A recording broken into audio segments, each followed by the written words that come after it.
শিল্পী আসিফকে চেনেন না এরকম লোক খুব কমই রয়েছে। ও প্রিয়া তুমি কোথায় এই গানের মাধ্যমে খুবই জনপ্রিয় হয়ে উঠেছিলেন শিল্পী আসিফ। বিটিভি ও বেসরকারি টিভি চ্যানেলে আর গাইবেন না সঙ্গীত শিল্পী আসিফ আকবর। এক ফেসবুক স্ট্যাটাসে তিনি এই ঘোষণা দেন। তিনি বলেন, আগে গাইতাম, এখন আর গাইব না, সেখানে আর কখনো গাইব না, এসব নিয়ে আর কষ্ট পাই না। দীর্ঘদিনের অনভ্যাসে অভ্যস্ত হয়ে গেছি।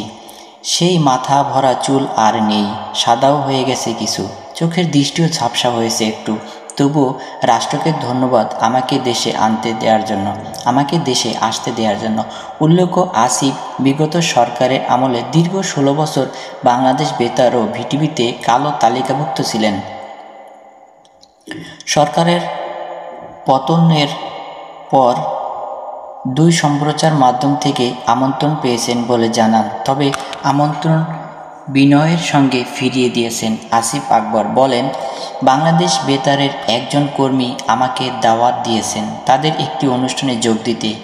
মেয়েটির বিনয়ী প্রস্তাব ফিরিয়ে দিতেই হলো। আরও কিছু শুভাকাঙ্ক্ষী বেতারে আছেন যারা বিগত 16 বছর আমার গান চালাতে চাইতো, পারত না, এখন পারছে। বিটিভি থেকে ফোন পেয়েছেন জানিয়ে লেখেন, বাংলাদেশ টেলিভিশন থেকেও ফোন পেয়েছি, প্রোগ্রাম প্রসিডিউর আপনাকে নিয়ে নতুনভাবে শুরু করতে চাই। তাকেও বিনয়ের সাথে না করে দিয়েছি। আমি নিকট অতীতে দেখেছি বিটিভিতে আমার গান চলছে ঠিকই, শুধু নামটি বদলে দিয়েছে। আসিফ বলেন, গান গাওয়া আমার পেশা, মঞ্চে গাইব আর অল্প কয়েকটা বছর। কোটি মানুষ আমাকে ভালোবাসে, তাদের সামনে গাইবার ইচ্ছে আছে। নিশ্চয়ই তারাও বঞ্চিত হয়েছে।